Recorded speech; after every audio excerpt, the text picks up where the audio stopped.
السلام علیکم ورحمۃ اللہ وبرکاتہ۔ اعوذ باللہ من الشیطان الرجیم، بسم اللہ الرحمن الرحیم۔ سنفرغ، ہم جلد فارغ ہونے والے ہیں، لکم تمہاری طرف سے، ایھا الثقلان، اے دو بھاری قافلوں، سنفرغ ہم جلد فارغ ہونے والے ہیں، لکم تمہاری طرف سے، ایھا الثقلان، اے دو بھاری قافلوں، فبأی آلاء، پھر کیا کیا نعمتیں، ربکما، اپنے رب کی، تکذبون، جھٹلاؤ گے۔ یا معشر الجن والانس، اے گروہ جنوں کے، والانس اور انسانوں کے، ان استطاعتم، اگر تم سے ہو سکے، ان تنفذوا، کہ تم نکل بھاگو، من اقطار السماوات والارض، آسمان اور زمین کے کناروں سے، فانفذوا، تو نکل بھاگو، لا تنفذوا، نہیں نکل سکتے، الا بسلطان، مگر بطور سند کے، بغیر سند کے۔ فبأي آلاء ربكما تكذبان، پھر کیا کیا نعمتیں اپنے رب کی جھٹلاؤ گے۔ یرسلوا، چھوڑے جائیں، علیکما، تم پر، شعلے آگ کے، یرسلوا، چھوڑے جائیں، علیکما، تم پر، شواظ، شعلے آگ کے، شواظ من نار، شعلے آگ کے، صاف، ونحاس، اور دھواں ملے ہوئے، فلا تنتصران، پھر تم بدلہ نہیں لے سکتے۔ جی، سنفرغ لکم ایھا الثقلان، ثقل کا یہ ثقلان جو ہے یہ ثقل کا تسنیہ ہے، جس کے معنی وزن اور بوجھ کے ہیں۔ اب ثقلان سے دو بوجھ مراد ہیں، اس سے انسان اور جنات ہیں، مراد اس سے انسان اور جنات ہیں۔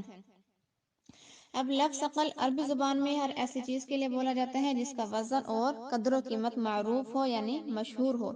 اس لیے حدیث میں آپ صلی اللہ علیہ وسلم کا ارشاد ہے، انی تارک فیکم الثقلین، یعنی میں اپنے دو وزن اور دو قابل قدر چیزیں چھوڑتا ہوں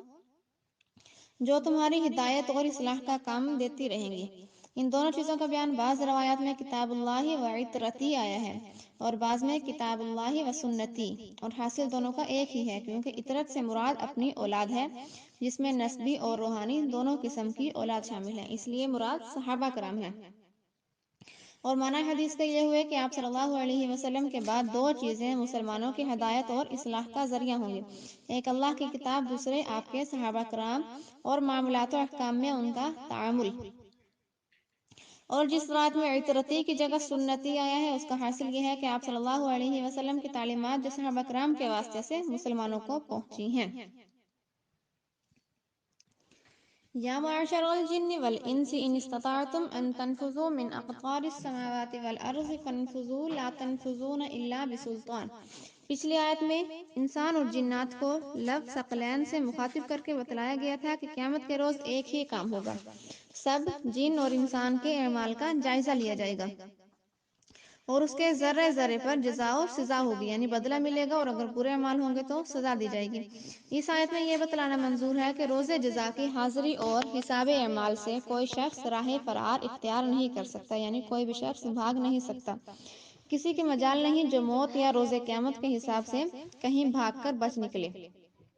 اس آیت میں ثقلین کے بجائے ثقلان پچھلی آیت میں تھا، ثقلان اب یہاں پہ ہے، یا معشر الجن والانس، کسری نام ذکر فرمائے اور جن کو انسان پر مقدم کیا، شاید اس میں اشارہ اس طرف ہو کہ آسمان اور زمین کے اقتدار سے باہر نکل جانا بڑی قوت اور قدرت چاہتا ہے۔ جنات کو اللہ تعالیٰ نے ایسے امور کی قوت انسان سے زیادہ بخشی ہے، یعنی انسان جو کام نہیں کر سکتے، اللہ تعالیٰ نے جنات کو ان چیزوں کی قدرت دی ہے،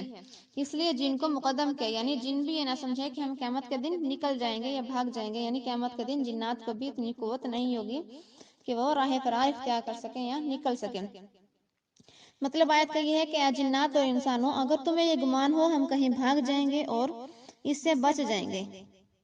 اور اس طرح ملک الموت کے تصرف سے بچ جائیں گے، میدان حشر سے بھاگ کر نکل جائیں گے اور حساب و کتاب سے بچ جائیں گے، تو لو اپنی قوت آزما لو۔ اگر تمہیں اس پر قدرت ہے کہ آسمان اور زمین کے دائروں سے باہر نکل جاؤ تو نکل کر دکھاؤ، یہ کوئی آسان کام نہیں، اس کے لیے تو بہت بڑی قوت درکار ہے، جو جن اور انسان کی دونوں قوموں کو حاصل نہیں۔ اس کا حاصل ان کا اقتدار سماع اور سے باہر نکلنے کا امکان اور احتمال بتلانا نہیں، بلکہ بطور فرض ان کا عاجز ہونا دکھلانا ہے۔ قرآن کریم کی دوسری آیات اور روایات حدیث میں یہ ہے کہ قیامت کے روز آسمان شق ہو کر سب فرشتے زمین کے کناروں پر آ جائیں گے،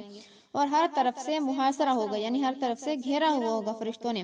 جن اور انسان قیامت کی ہولناک چیزوں کو دیکھ کر مختلف سمتوں میں بھاگیں گے، ہر سمت میں فرشتوں کا محاصرہ دیکھ کر پھر اپنی جگہ لوٹ آئیں گے۔ آگے ہے یرسل علیکما شواظ من نار ونحاس فلا تنتصران۔ حضرت ابن عباس اور دوسرے ائمہ تفسیر نے فرمایا کہ شواظ یعنی بضم شین، یعنی شین پر پیش کے ساتھ آگ کے اس شعلے کو کہا جاتا ہے جس میں دھواں نہ ہو، اور نحاس اس دھوئیں کو کہا جاتا ہے جس میں آگ کی روشنی نہ ہو۔ اس آیت میں بھی جن اور انسانوں کو خطاب کر کے ان پر آگ کے شعلے اور دھواں چھوڑنے کا بیان ہے۔ اس کا مطلب یہ بھی ہو سکتا ہے کہ حساب و کتاب کے بعد جو مجرمین کو جہنم میں ڈالا جائے گا اس میں یہ دو طرح کے عذاب ہوں گے، کہیں آگ ہی آگ اور شعلہ ہی شعلہ، دھوئیں کا نام نہیں، اور کہیں دھواں ہی دھواں جس میں آگ کی کوئی روشنی نہیں۔ اور بعض مفسرین نے اس آیت کو پچھلی آیت کا تکملہ قرار دے کر یہ معنی کیے ہیں کہ اے جن اور انسان، آسمانوں کے حدود سے نکل جانا تمہارے بس کی بات نہیں۔ اگر تم ایسا ارادہ کر بھی لو تو جس طرح بھاگ کر جاؤ گے آگ کے شعلے اور دھوئیں تمہیں گھیر لیں گے۔ فلا تنتصران، یہ انتصار سے مشتق ہے جس کے معنی کسی کی مدد کر کے مصیبت سے نکالنے کے ہیں۔ مطلب یہ ہے کہ عذاب الہی سے بچنے کے لیے تم سب جن اور انسان میں سے کوئی کسی کی مدد نہ کر سکے گا کہ اس کے ذریعے عذاب سے چھوٹ جائے۔